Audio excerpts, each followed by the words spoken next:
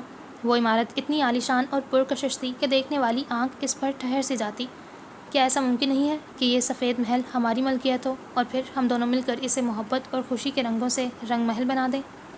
ہانا اس کی بات سن کر چند لمحے اسے دیکھتی رہی۔ دل میں ٹیس سی اٹھی۔ اس شخص سے محبت وہ کرنا نہیں چاہتی تھی اور نفرت وہ کر نہیں پا رہی تھی۔ کیا اس شخص کو دھوکہ دینا آسان تھا؟ ریو نے سفید محل سے نظریں ہٹا کر ہانا کی جانب دیکھا تو وہ سر جھٹک کر مسکرا دی اور پھر نفی میں سر ہلایا۔ تم ایک عام سے ورکر ہو ریو، اور میں پھول بیچ کر اپنا گزر بسر کرنے والی لڑکی۔ اس سفید محل کو خریدنا ہمارے بس کی بات نہیں ہے۔ ریو اس کی بات سن کر چند لمحے اس محل کو دیکھتا رہا۔ ایک دن یہ سفید محل میری ملکیت ہوگا، یہ میرا تم سے وعدہ ہے۔ ریو کی بات پر ہانا کا دل ڈوب کر ابھرا، آنکھوں میں کرب سجا کا، مگر وہ خود کو سنبھال دے رہی۔ وہ جانتی تھی کہ زمان کے لیے اس محل کو خریدنا کوئی بڑی بات نہیں تھی، لیکن ریو ہانا کے ساتھ زمان ہونے کا اقرار کرے، یہ ناممکن بات تھی۔ کافی دیر بعد وہ اپنے اپارٹمنٹ کے اسی مخصوص کمرے میں موجود تھی۔ اسٹول پر بیٹھی وہ اس کی صورت کو کینوس پر اتار رہی تھی۔ آنکھیں خشک اور ویران تھیں۔ ایک طرف ریو کی آواز کانوں میں گونجتی تو دوسری طرف ابراہم سامہ کی محبت، اس کا یقین، اس کا مان یاد آتا۔ جب آرٹ مکمل ہو چکا تو اس نے اس کے ایک طرف کونے میں لکھا، تمہاری ہانا۔ وہ باہر جانے کے لیے اٹھی ہی تھی کہ اسے سامنے ابراہم کھڑا نظر آیا۔ ڈیڈ؟ وہ چونک کر اسے دیکھے گئی۔ باہر اندھیرا تھا، صرف وہی کمرہ روشن تھا۔ ابراہم چونکہ دروازے کے پاس باہر کی جانب کھڑا تھا، اس لیے اس کا چہرہ وہ واضح طور پر نہ دیکھ سکی۔ وہ 2 قدم آگے بڑھی اور آنکھیں چھوٹی کر کے دیکھا۔ غور کرنے پر اسے ابراہم کی مسکراہٹ واضح دکھائی دی۔ اس مسکراہٹ میں پیار تھا، اپنائیت تھی، اپناپن تھا، اور سب سے بڑھ کر مان تھا۔ اور وہ مان ہانا ہی نے تو رکھا تھا۔ اس کی آنکھیں ایک دم ڈبڈبا گئیں۔ اس کا جی چاہا کہ وہ فوراً آگے بڑھ کر اپنے باپ کے سینے پر سر رکھ کر پھوٹ پھوٹ کر روئے۔ اس نے جلدی سے مزید 2 قدم بڑھائے ہی تھے کہ اس کی آنکھیں دھندلانے لگیں۔ نہیں، شاید سامنے کا منظر دھندلانے لگا۔ اس نے آنکھیں بند کر کے کھولیں تو سامنے کوئی نہ تھا۔ ڈیڈ! اس نے ابراہم کو پکارنا شروع کیا۔ لہجے میں تڑپ تھی۔ وہ واحد شخص ہی تو تھا جو اس کا اپنا تھا۔ وہ دنیا میں کسی سے بھی نہ ڈرنے والی لڑکی اسے کھونے سے ڈرا کرتی تھی۔ وہ دوڑتی ہوئی دروازے کے پاس آئی مگر وہاں کوئی نہ تھا۔ ڈیڈ! وہ اسے پکارتے ہوئے ہر جانب دیکھ رہی تھی۔ آنکھوں سے آنسو برسنے لگے۔ ڈیڈ! آپ کہاں ہیں ڈیڈ؟ اس کی آواز کپکپا رہی تھی۔ الفاظ ٹوٹ کر ادا ہو رہے تھے۔ تبھی اچانک لائٹس آن ہوئی اور روزی دوڑتی ہوئی آئی۔ پرل ساما! وہ اس کے پاس پہنچی جو اپنے بالوں کو نوچتے ہوئے چلا رہی تھی۔ مجھے معاف کر دیں ڈیڈ۔ پرل ساما، سنبھالیں خود کو۔ وہ اسے بازوں سے پکڑنے سنبھالنے کی صحیح کرنے لگی مگر سن کون رہا تھا۔ مجھے معاف کر دیں ڈیڈ، اپنی ہانا کو معاف کر دیں۔ وہ روتے ہوئے زمین پر بیٹھتی چلی گئی۔ پورا اپارٹمنٹ اس کی آوازوں سے گونج رہا تھا۔ میں اس سے محبت نہیں کرنا چاہتی تھی ڈیڈ، مگر اس کا چہرہ سرد موسم میں بھی پسینے اور آنسوؤں سے بھیگ چکا تھا۔ بال اطراف سے چہرے پر چپکنے لگے تھے۔ مگر آپ کی ہانا خود کو بے بس محسوس کریے ڈیڈ۔ روزی نے اسے سنبھالنے کی پوری کوشش کی اور آخر کار ہانا اسے لپٹ کر کسی معصوم بچے کی طرح بلک بلک کر رونے لگی۔ روزی، میرے ڈیڈ کہاں ہیں؟ روزی نے زندگی میں پہلی بار اسے اس طرح روتے ہوئے دیکھا تھا۔ وہ لڑکی جو بڑی سے بڑی تکلیف پر بھی کبھی نہ روئی، جو اپنی ماں کی موت پر نہ روئی، جو اپنے باپ کی موت پر نہ روئی، وہ آج شرمندگی کے باعث پھوٹ پھوٹ کر رو رہی تھی۔ وہ زمان ساما سے محبت ہو جانے پر رو رہی تھی۔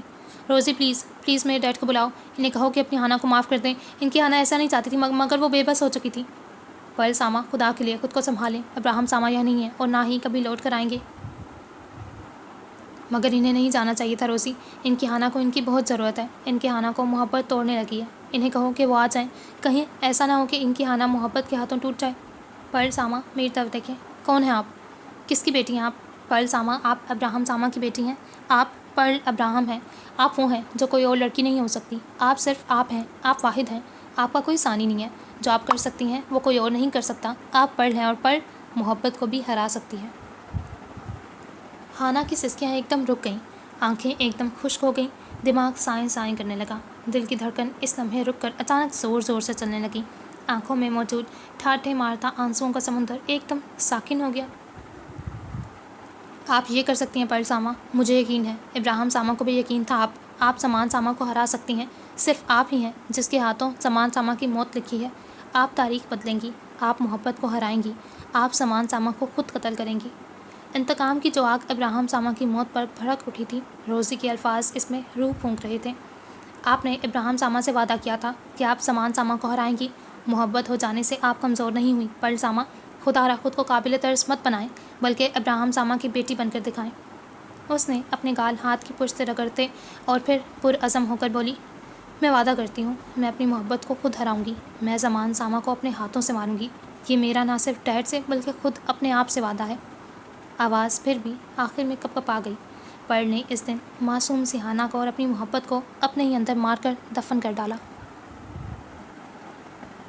آج میں اور تمہارا کھڑوس بھائی ایک ساتھ جہان جگاتا آ رہے ہیں۔ اشر کا میسج دیکھ کر نور نظر کے لبوں کو مسکراہٹ چھو گئی۔ اس نے فوراً ان کے لیے کھانے کا انتظام کروانا شروع کر دیا۔ چند ہی گھنٹوں بعد وہ دونوں جہان جگاتا میں تشریف لا چکے تھے۔ نور نظر نے وہ سامان دیکھا تو مسکرا دی۔ وہ ساری شاپنگ بیبی گرل کے لیے کی گئی تھی۔ تمہیں کیسے معلوم کہ بیبی گرل ہوگی؟ اس نے سوال کیا۔ تمہارے شوہر نے فرمایا تھا، ایش نے سنجیدگی سے کہا۔ ہاں، کیونکہ میں جانتا ہوں کہ بیبی گرل ہی ہوگی، ہماری اینا۔ اشر نے منہ بسوڑتے ہوئے کہا۔ ہاں، تم تو کوئی ولی ہو نا جسے الہام ہوتے ہیں۔ واٹ ایور، اشر نے گویا ناک سے مکھی اڑائی۔ کافی دیر باتیں کرنے کے بعد نور نظر ملازمہ کے پاس کچن میں چلی گئی۔ دونوں کی نظر ایک ساتھ صوفے پر رکھے نور نظر کے موبائل پر پڑی۔ ان دونوں نے پہلے موبائل کو دیکھا پھر ایک دوسرے کو۔ تھوڑی دیر بعد وہ دونوں اسٹڈی میں موجود تھے۔ دروازہ بند تھا جبکہ اشر کے ہاتھ میں نور نظر کا موبائل تھا۔ یہ دیکھو، یہ بھی دیکھو، اب بتاؤ تمہاری بہن کے ہم سب کو مروانے کے ارادے ہیں کہ نہیں؟ اشر اسے باری باری انسٹاگرام کی تمام پوسٹ دکھا رہا تھا جن میں وہ اور نور نظر بالکل واضح تھے۔ اگر یہ ایسا کرتی رہی تو اس کے باپ یا پھر زمان ساما میں سے ہم تک کوئی نہ کوئی ضرور آ پہنچے گا۔ تم مجھے اس کے اکاؤنٹ کی تمام ڈیٹیلز دو، میں کچھ کرتا ہوں، ایش نے اپنے موبائل نکالتے ہوئے کہا۔ تھوڑی دیر بعد اشر عادت سے مجبور اکاؤنٹ سے ہوتا ہوا اس کے کانٹیکٹ لسٹ تک جا پہنچا۔ تم کانٹیکٹ لسٹ میں کیا کر رہے ہو؟ ایش اس کی اس حرکت پر حیران ہوا۔ دیکھ رہا ہوں کہ میری پیاری نور نظر نے میرا نمبر کس نام سے سیو کر رکھا ہے، وہ ہنستے ہوئے بولا۔ کتنے نام جانتی ہے وہ تمہارے؟ میرا مطلب جس طرح آج کل کی لڑکیاں اپنے جانو مانو کا نمبر سیو کرتی ہیں، sweetheart, soulmate, lifeline, heartbeat, my love وغیرہ وغیرہ۔ ایش نے بے اختیار ایک ابرو اٹھا کر اسے دیکھا اور پھر تعصب سے سر ہلاتا اپنے موبائل میں مصروف ہو گیا۔ ایش ساما، اشر پریشان سا بولا۔ کیا ہوا، کہیں ڈرائی کولا تو نہیں لکھا ہوا؟ ایش کی بات پر ضبط کرتا رہ گیا۔ نہیں، دراصل اس میں میرا نمبر ہی سیو نہیں ہے۔ یہ کیسے ممکن ہے؟ پھر وہ کام کے دوران تمہارا سر کیسے کھاتی ہے؟ معلوم نہیں، اشر نے لا علمی کا اظہار کیا۔ چند ہی لمحوں بعد اس کی انگلی ایک نام پر جا رکی، چہرے پر تذبذب جاگا۔ یہ کون ہے؟ اشر کو پریشان دیکھ کر ایش نے وہ نام دیکھا تو چونک گیا۔ تمہارے علاوہ کون ہو سکتا ہے؟ اگلے لمحے وہ ہنستے ہوئے بولا۔ اشر نے پریشانی کے عالم میں پہلے ایش کو دیکھا، پھر موبائل اسکرین کو جہاں پر ذلیل اول لکھا ہوا تھا اس نے اس پر کلک کر کے ڈیٹیلز دیکھی تو وہ واقعی اس کا نمبر تھا۔ اسے خود پر ہنسی بھی آ رہی تھی اور ترس بھی۔ ایش اب تک سنبھل چکا تھا، مگر اگلے لمحے اسے جھٹکا لگا جب اس کی نظر ذلیل دوم پر پڑی۔ اشر نے جلدی سے اس کی ڈیٹیلز دیکھی، وہ ایش کا نمبر تھا۔ ان دونوں نے پہلے ایک دوسرے کو دیکھا اور پھر اگلے لمحے گردن پیچھے کی جانب ڈال کر زوردار قہقہا لگایا۔ انہیں خود پر واقعی ہنسی آ رہی تھی، جن کے نمبر نور نظر نے ذلیل اول اور ذلیل دوم کے نام سے سیو کر رکھے تھے۔ اچانک دروازہ کھلا اور نور نظر اندر داخل ہوئی۔ اس نے باری باری دونوں کو دیکھا جو خاموشی سے اسے دیکھ رہے تھے۔ تم دونوں خاموش ہو تو پھر باہر کس کے ہنسنے کی آوازیں آ رہی تھیں؟ اس نے سب سے پہلا سوال یہی کیا۔ ہمیں کیا معلوم؟ وہ چند لمحے مشکوک انداز میں انہیں آنکھیں چھوٹی کر کے دیکھتی رہی اور پھر بولی۔ اچھا، میرا موبائل گم گیا ہے، کیا تم دونوں میں سے کسی نے دیکھا ہے؟ ان دونوں نے ایک دوسرے کو دیکھا اور پھر نور نظر کی جانب دیکھ کر نفی میں سر ہلایا۔ او مائی گاڈ، ذلیل دوم، اشر ہنستے ہوئے بامشکل بول پایا۔ اور تم ذلیل اول، ایش نے گویا یاد دہانی کروائی۔ اچانک ہی دروازہ دوبارہ کھلا۔ اس سے پہلے کہ وہ سنبھلتے، نور نظر انہیں ہنستا ہوا دیکھ چکی تھی۔ ان دونوں کی ہنسی کو فوراً بریک لگی اور وہ سنجیدہ ہو کر سیدھے ہوئے۔ وہ کیسے بھول گئے تھے کہ وہ بھی کلارا ڈیوڈ تھی، اس کی رگوں میں بھی یامی نکائی کے ممبر ڈیوڈ ساما کا خون تھا۔ یقیناً میرا موبائل بھی تم لوگوں کے پاس ہی ہوگا، وہ سینے پر بازو لپیٹے سنجیدگی سے بولی۔ نہیں تو، اشر نے فوراً جواب دیا۔ جانتے ہو یہ کتنی غیر اخلاقی حرکت ہے؟ دراصل جس دن اخلاقیات کا سبق پڑھانا تھا اس دن ہم دونوں نے اسکول سے چھٹی لے لی تھی، اشر نے چہرے پر معصومیت سجائے کہا تو وہ تعصب سے سر ہلاتی رہ گئی۔ کچھ دن بعد نور نظر اس وقت اپنے کچن میں کھڑی ملازمہ کو ہدایت دینے میں مصروف تھی۔ اچانک ہی کسی نے اس کے کندھے پر ہاتھ رکھا تو وہ چونک کر برق رفتاری سے مڑی۔ پرل، تم نے تو مجھے ڈرا ہی دیا، اس میں ڈرنے والی کیا بات ہے؟ ملازمہ کھانا بنانے میں مصروف ہو گئی تو پرل اور نور نظر باہر لان میں آ بیٹھی۔ موسم سرما کا اختتام تھا۔ اب اس طرح اچانک سامنے آ جاؤ گی تو ڈر تو لگے گا نا۔ پریشان لگ رہی ہو، سب خیریت تو ہے؟ پرل نے چونک کر اسے دیکھا، مگر اگلے ہی لمحے وہ سنبھلی اور اس بات میں سر ہلا کر کہا، سب ٹھیک ہے پرل۔ نور نظر نے آنکھیں چھوٹی کر کے اسے مشکوک انداز میں دیکھا تو پرل نظریں چرا گئی۔ نور نظر نے اس کے ہاتھ اپنے ہاتھوں میں لیے اور بولی، دوست ہوں تمہاری اور دوستوں سے کچھ نہیں چھپاتے، دوست ہی تو ہمارے ہر زخم کا مرہم ہوتے ہیں۔ میں ہمیشہ محبت کرنے سے کتراتی تھی نور نظر، وہ کافی دیر بعد کچھ سوچتے ہوئے بولی، میں نے زندگی میں محض ایک شخص سے محبت کی، اپنے ڈیڈ سے۔ اس کے بعد میں نے محبت کو اپنے قریب آنے سے روکنے کی ہر ممکن کوشش کی، ہر بار آزمایا، دل کو پتھر بنایا، لیکن وہ خاموش ہو گئی۔ انسان محبت سے جتنا دور بھاگتا ہے، محبت اس کے اتنا ہی قریب آتی ہے پر مگر میں نے اس سے ہمیشہ نفرت کی ہے۔ میں آج بھی اس سے محبت نہیں کرنا چاہتی، مگر کچھ دنوں سے لگ رہا ہے کہ مجھ میں اور میرے دل میں کچھ بدل سا گیا ہے۔ وہ سامنے ہوتا ہے تو ہر طرف محبت کے رنگ بکھر جاتے ہیں، دنیا حسین لگنے لگتی ہے، میں بھول جاتی ہوں کہ مجھے اس سے نفرت ہے۔ تم اس سے محبت کرنا بھی نہیں چاہتی اور تمہیں محبت بھی ہے، یہ کیا ماجرا ہے؟ یہی تو مجھے سمجھ نہیں آ رہا کہ آخر ماجرا کیا ہے۔ مجھے اس سے نفرت ہے نور نظر، آج بھی مجھے اس سے نفرت ہی ہے، لیکن میری نظر جب اس کے چہرے پر پڑتی ہے تو لگتا ہے یہ شخص نفرت کے لائق نہیں ہو سکتا۔ اس چہرے سے، ان نیلگی آنکھوں سے نفرت کرنا سراسر زیادتی ہے۔ ایسا چہرہ جو بنایا ہی اس لیے گیا ہے کہ محبت بھری نظریں اس کا طواف کر سکیں، اس چہرے سے نفرت کیسے ممکن ہے؟ کم از کم میرے لیے تو یہ واقعی ناممکن ہوتا جا رہا ہے۔ تمہیں اسے بتا دینا چاہیے کہ تم اس سے محبت کرتی ہو۔ واٹ؟ وہ سنبھلی اور پھر بولی، میں اور اس سے محبت کا اقرار کروں؟ ناممکن۔ وہ طنزاً ہنسی۔ وہ ہے کون؟ ساپورو میں رہتا ہے، ریو نام ہے اس کا۔ نفرت کی وجہ؟ بہت پرانی دشمنی ہے۔ تم جیسی لڑکی بھی کسی سے دشمنی کر سکتی ہے؟ نور نظر نے اس معصوم سے چہرے کو غور سے دیکھتے ہوئے کہا تو پرل چونکی۔ کیوں؟ میری کیوں کسی سے دشمنی نہیں ہو سکتی؟ پرل کے سوال پر نور نظر مسکرا دی۔ اگر ریو کا چہرہ نفرت کے قابل نہیں ہے تو یہ حسین چہرہ بھی فقط محبت کے قابل ہے۔ ان سب آنکھوں کو محبت کے خواب دیکھنے کا پورا حق ہے۔ ان آنکھوں میں دشمنی کے جذبات پالے رکھنا سراسر زیادتی ہے۔ ان سے ان کا حق مت چھینو۔ نور نظر، پرل نے سرد آہ بھری، کاش میں تمہیں تمام معاملات بتا سکتی۔ لہجہ رنجیدہ ہوا، تم کچھ مت بتاؤ تو بھی تمہاری آنکھیں سب بیان کر رہی ہیں۔ تم ریو سے واقعی محبت کر بیٹھی ہو۔ ایسا نہیں ہو سکتا، میں ایسا نہیں ہونے دے سکتی۔ میں محبت کو شروعات میں ہی ختم کر ڈالوں گی۔ نور نظر مسکرا دی، یہ محبت کی شروعات نہیں ہے پرل، تمہاری آنکھوں میں محبت کے خواب اپنا مستقل مقام بنا چکے ہیں۔ تمہارے دل کے زمین پر محبت اپنے قدم جما چکی ہے۔ تم میرے دل کا حال جانے بغیر ایسا کیسے کہہ سکتی ہو؟ پرل حیرت سے اسے دیکھے گئی۔ تم جانتی ہو دوست کس ہستی کو کہتے ہیں؟ پرل نے اسے ناسمجھی سے دیکھا۔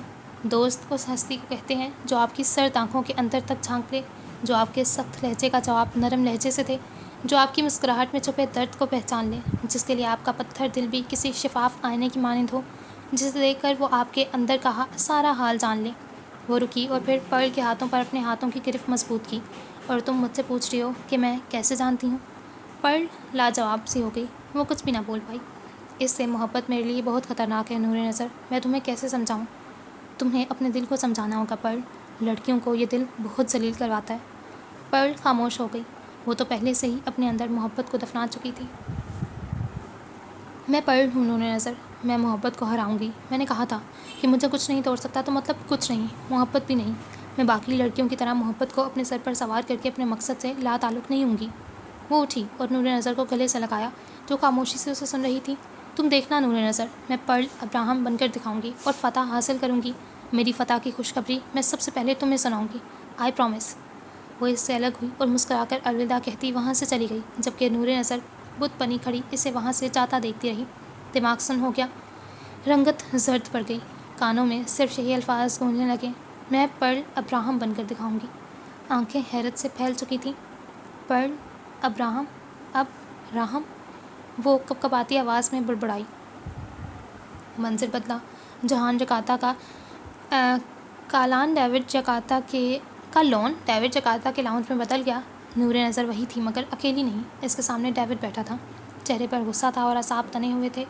نور نظر ڈری سہمی ہوئی تھی۔ ڈیوڈ کے قریب اس کا خاص آدمی کھڑا تھا۔ ڈیڈ، ان سے کچھ بھی نہیں سیکھنا چاہتی، مجھے ان سے ڈر لگتا ہے۔ اس کے لہجے میں بے بسی تھی۔ ٹھیک ہے، تمہاری ٹریننگ کے لیے میں کسی اور کو مختص کر دیتا ہوں۔ نہیں ڈیڈ، میرے کہنے کا وہ مطلب نہیں تھا، میں کسی سے بھی ٹریننگ نہیں لینا چاہتی، بلکہ میں تو ٹریننگ ہی نہیں لینا چاہتی۔ کلارا، تمہارا دماغ خراب ہو چکا ہے، وہ گرایا۔ ڈیوڈ، ساما کی بیٹی ہو کر تم اتنی بزدل کیسے ہو سکتی ہو؟ ڈیڈ، میں بزدل نہیں ہوں، بس مجھے ہتھیاروں سے ڈر لگتا ہے۔ میں آپ کی دنیا کا حصہ نہیں بننا چاہتی۔ اس دنیا کے ہر شخص کا انجام اپنے دشمن کے ہاتھوں قتل ہے۔ ڈیڈ، مجھے موت سے ڈر لگتا ہے، میں مرنا نہیں چاہتی، میں جینا چاہتی ہوں۔ تمہارا کسی اور کے ہاتھوں ہو نہ ہو، مگر میرے ہاتھوں ضرور قتل ہوگا۔ وہ سرخ آنکھوں سے ایک بار پھر چلایا تو کلارا مزید سہم گئی۔ یامین اکائی کے باقی ممبرز کی اولاد کو دیکھو، ملک ساما کا بیٹا سامان اس سے 4 قدم آگے ہے، وہ باپ سے کہیں زیادہ بہادر، نڈر اور ہوشیار ہے۔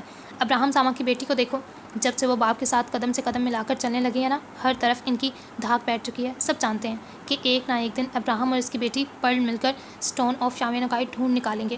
اس کی بیٹی تمہاری طرح بالکل بھی نہیں ہے، اس کی آنکھوں میں فتح کا عزم ہے، دشمن اس کا نام سن کر ہی کانپنے لگتا ہے۔ اور تم کیا ہو کلارا؟ وہ ایک دم غصے سے اٹھا اور سامنے رکھی میز کو زور سے لات رسید کی تو وہ دور جا گری۔ کاش تم پرل ساما کی طرح ہوتی، یا پھر تم میری بیٹی نہ ہوتی۔ وہ اتنا کہتا وہاں سے چلا گیا۔ منظر بدلا، وہ جہاں یکاتا کے لان میں کھڑی تھی، شام کے وقت ہر سو پھیلی روشنی کے باوجود اسے ہر طرف اندھیرا دکھائی دیا۔ اس نے سن دماغ کے ساتھ دوبارہ نام دہرایا، پرل ابراہم۔ اس نے سوچا تھا کہ پرل ابراہم کی بیٹی نہیں ہو سکتی۔ دنیا میں بہت سی پرل نامی لڑکیاں موجود ہیں، لیکن پرل ابراہم، یہ کیسے ممکن تھا کہ پرل ابراہم ساما کی بیٹی نہ ہو؟ آنکھوں میں آنسو تیرنے لگے۔ اس نے مشکل سے خود کو سنبھالا اور من بھر کے قدموں سے چلتی ہوئی اپنے کمرے تک پہنچی۔ اشر جہان یکاتا پہنچا تو اسے عجیب سی ویرانی محسوس ہوئی۔ وہ خاموشی سے چلتا ہوا اپنے کمرے میں پہنچا تو وہاں کوئی موجود نہ تھا۔ اس نے پورے گھر میں اسے تلاش کیا مگر وہ کہیں موجود نہ تھی۔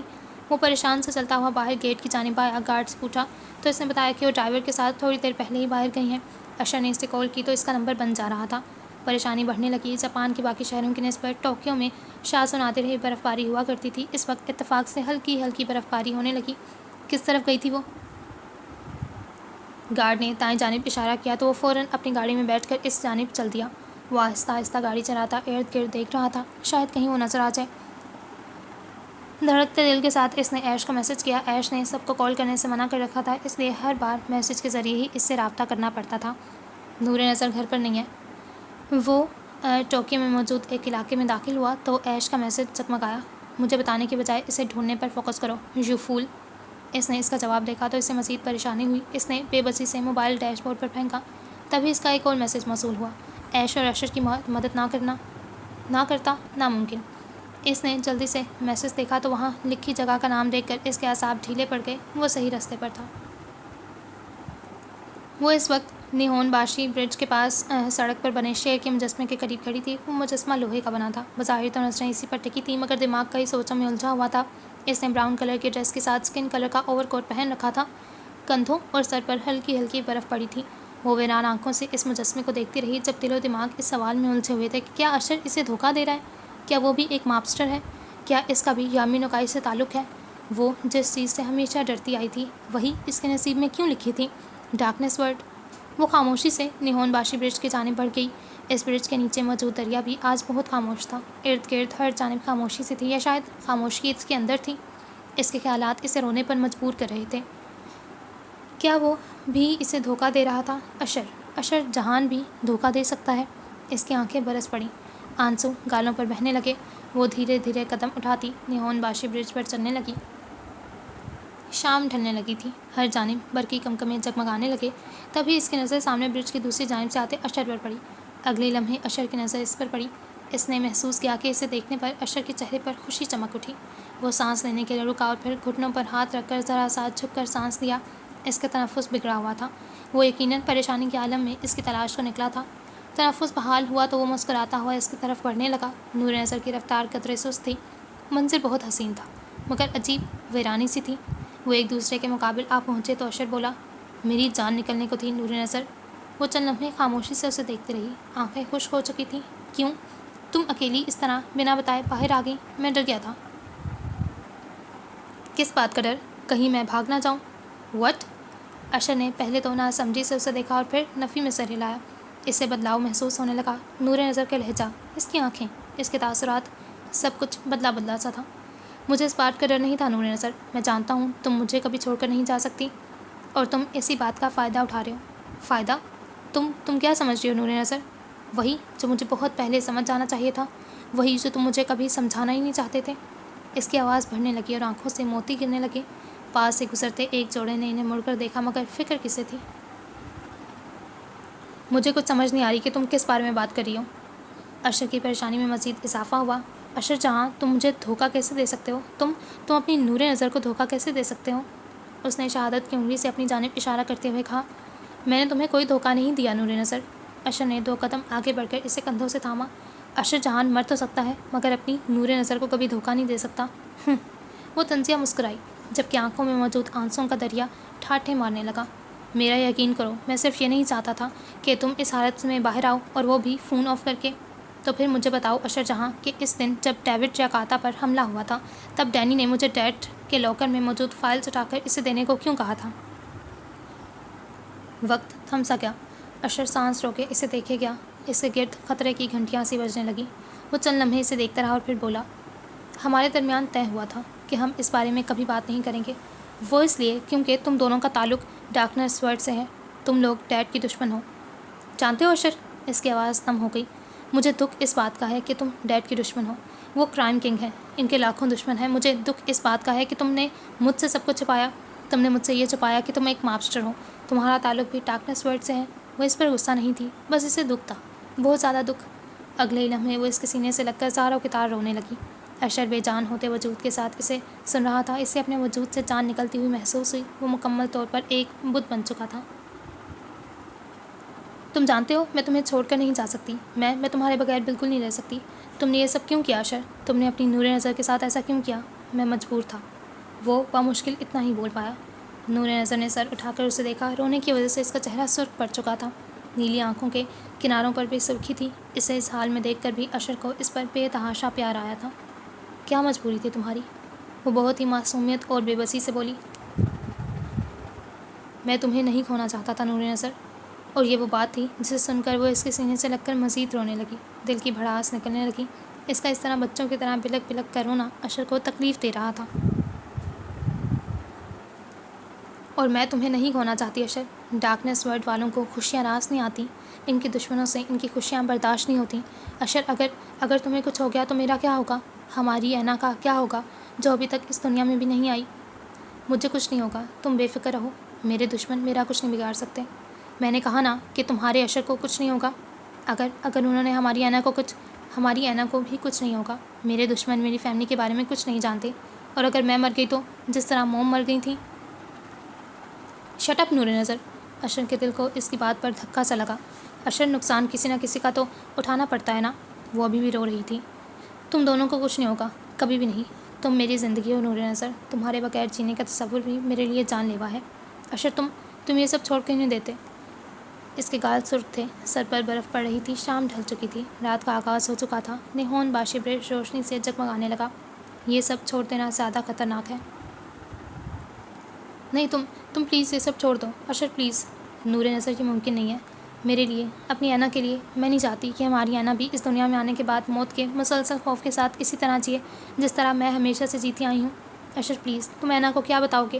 اسے کیا کہو گے کہ تم کیا ہو؟ سوچو اشر، جب اسے معلوم ہوگا کہ اس کا باپ ایک مابسٹر ہے تو اس پر کیا گزرے گی؟ اشر، میں اس تکلیف سے گزر چکی ہوں، میں اس تکلیف کو سمجھ سکتی ہوں۔ خدارا تم بھی اسے سمجھنے کی کوشش کرو اور ہمارے لیے مافیا چھوڑ دو۔ نور نظر، میں تمہیں کیسے سمجھاؤں کہ ایسا ممکن نہیں ہے؟ اشر پلیز، میں نہیں چاہتی کہ ہم میں سے کسی کو بھی کسی کی موت کی خبر ملے۔ وہ بے بسی کی انتہا پر تھی۔ اوکے، وہ اجرت میں بولا تو نور نظر نے چونک کر اسے دیکھا۔ کیا تم میرے لیے واقعی سب چھوڑ دو گے؟ نور نظر کے لیے تو اشر کی جان بھی حاضر۔ تھینک یو سو مچ اشر۔ وہ آنسو بہاتی مسکراتی اس کے گلے لگ گئی، جبکہ اشر گہری سانس لیتا رہ گیا۔